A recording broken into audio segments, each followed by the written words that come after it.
Master apa kabar? Master siap beraksi, jujur, kompeten, berjaya. Ya, korupsi itu adalah setiap orang yang dengan sengaja melawan hukum untuk melakukan perbuatan dengan tujuan memperkaya diri sendiri atau orang lain, atau suatu korporasi yang mengakibatkan kerugian keuangan negara atau perekonomian negara. Nah, memang ada terjadi perubahan. Waktu dulu cuma untuk memperkaya diri itu kena gitu ya. Kalau sekarang walaupun dia tidak memperkaya diri sendiri tapi sudah memberikan kerugian kepada negara, itu ditangkap gitu. Kalau dulu cuma kelihatan kan dia punya keuntungan dari itu, mendapatkan keuntungan bisa macam-macam ya, bukan saja uang tapi misalnya kesempatan lain-lain misalnya. Nah itu bisa. Nah kalau sekarang lebih kepada kalau mengakibatkan kerugian negara, apakah dia dapat untung atau tidak.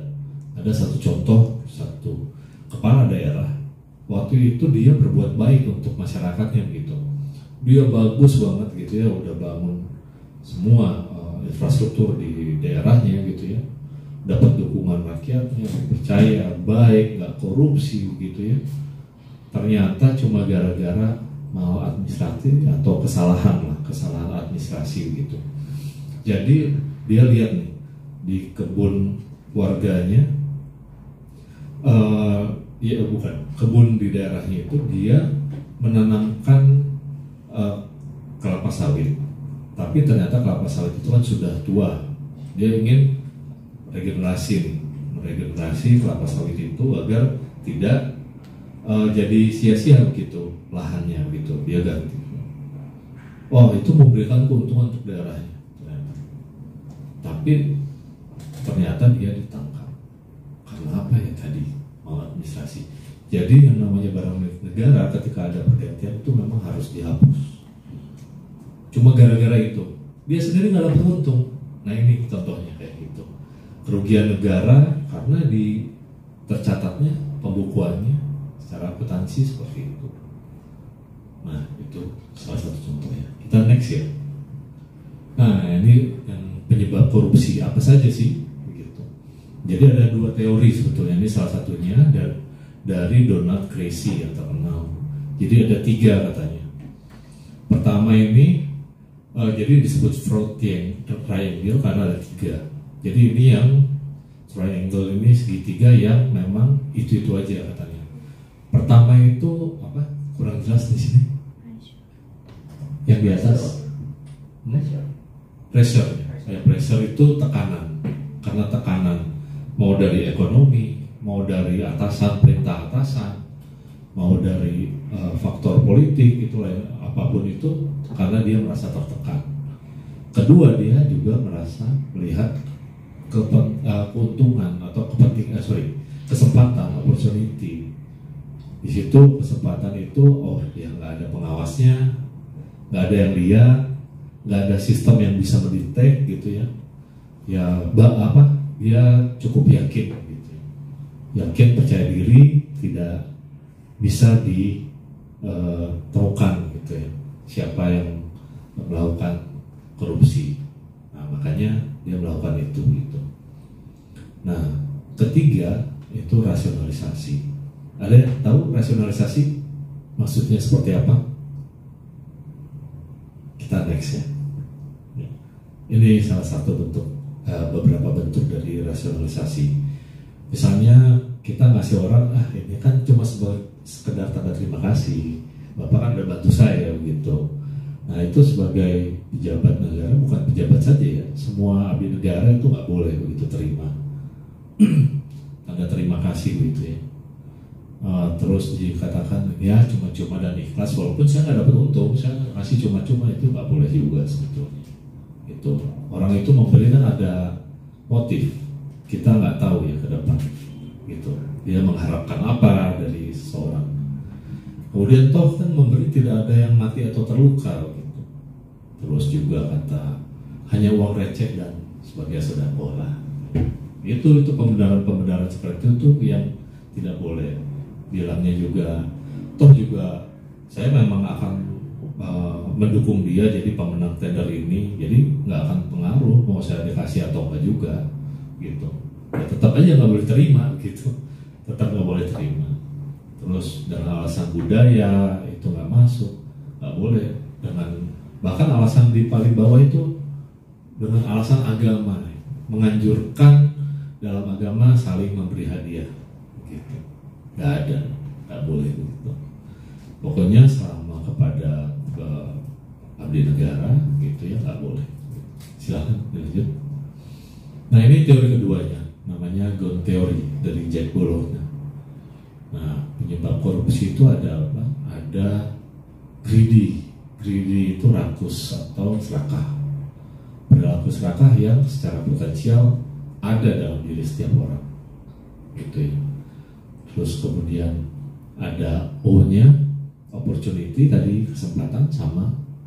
Terus yang ketiga itu need, kebutuhan yang untuk menunjang bukan saja gaya hidupnya tapi kebutuhannya begitu. Kemudian exposure yang jelaskan di sini adalah akibat atau konsekuensi sanksi yang rendah. Jadi karena sanksinya rendah ini gitu, jadi ya nggak apa-apa lah. Saya korupsi 1T paling karena cuma misalnya 10 tahun, nah, saya habis lepas dari penjara bisa hidup foya-foya gitu dengan uang itu. Ya ini teori-teorinya. Nah, ini yang tadi Pak Sufyan sempat bahas ya tadi, bahaya dan dampak korupsi dalam berbagai sektor. Ini, nah, jadi ada banyak bidang yang seperti kita tahu. Ini sebetulnya bidang-bidang kehidupan bermasyarakat saja gitu ya. Di dalam satu bangsa itu ada bidang ekonomi, ada bidang sosial. Nah itu semua diartikan. Kenapa disebut satu-satu? Sebetulnya ya dampak korupsi itu bisa kemana-mana, luas. Dilanjut, oke. Nah, pengertian dan unsur-unsur biaya sosial korupsi. Silakan lanjut. Nah, apa yang dimaksud dengan biaya sosial korupsi? Ini diartikan sebagai dampak kerugian dari perilaku korupsi yang memberikan beban bagi keuangan negara. Jadi dampak kerugiannya, jadi misalnya tadi yang harusnya cuma 100 begitu ya, dampaknya itu kemana-mana.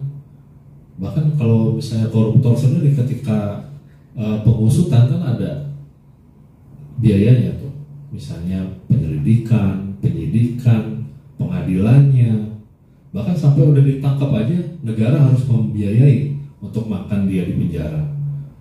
Adik-adik tahu nggak uang makan di penjara satu orang satu hari berapa untuk satu napi?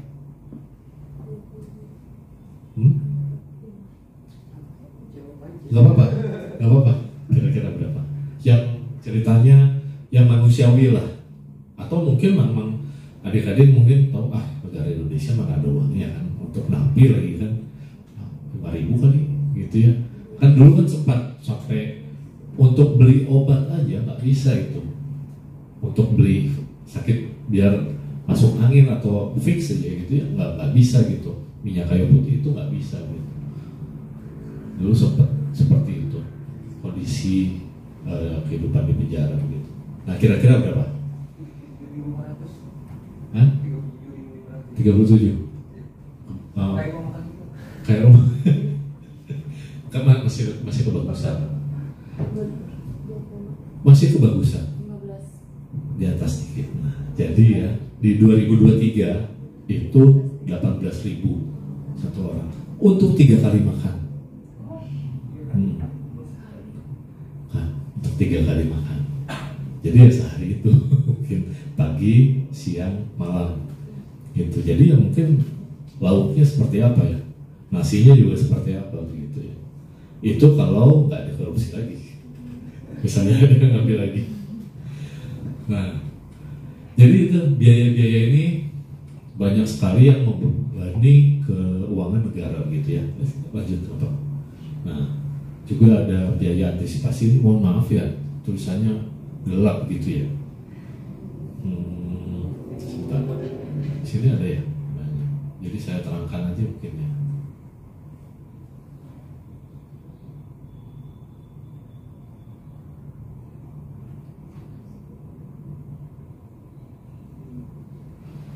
Ini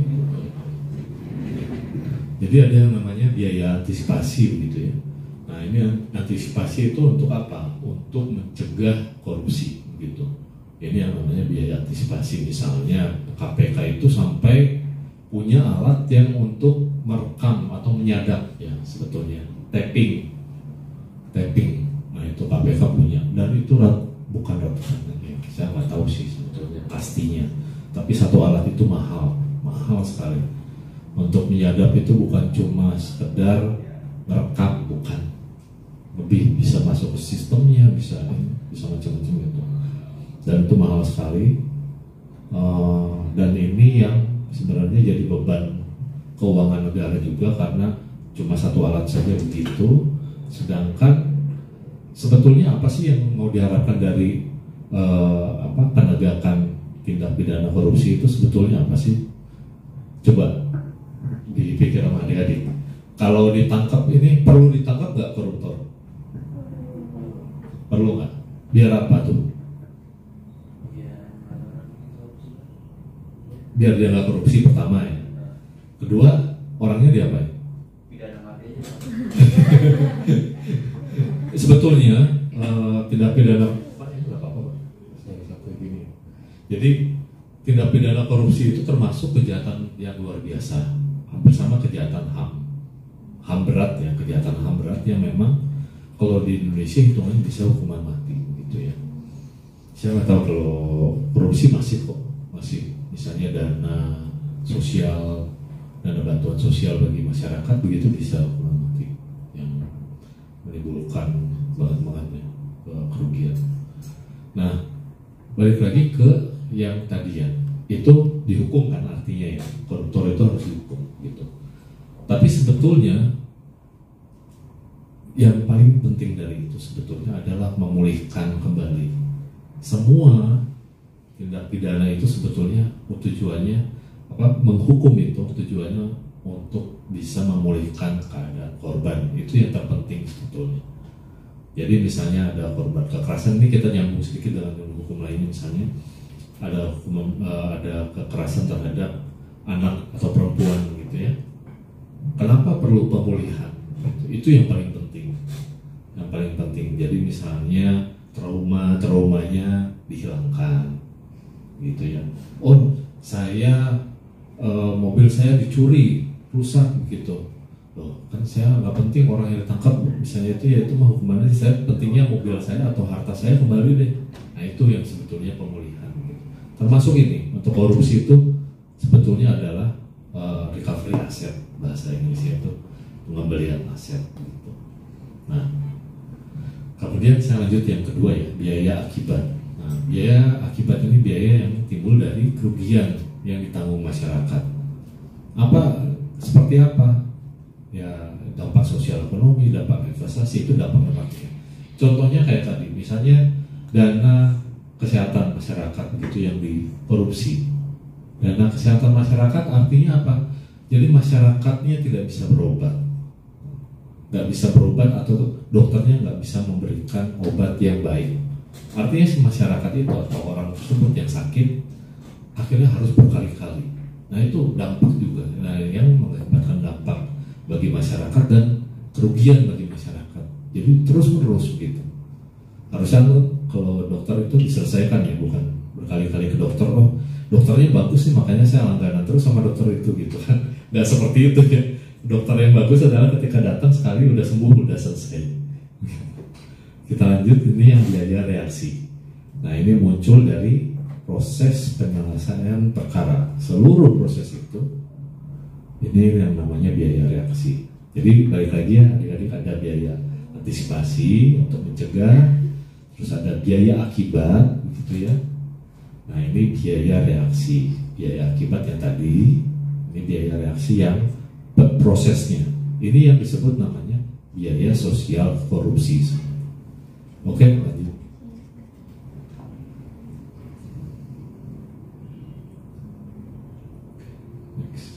Oke, itu saja dari saya. Terima kasih ya teman-teman sudah mendengarkan. Dilanjut dengan Bapak Frans mungkin ya. Bapak Frans. Sebelumnya kita kasih aplaus yang meriah untuk Master Fabian.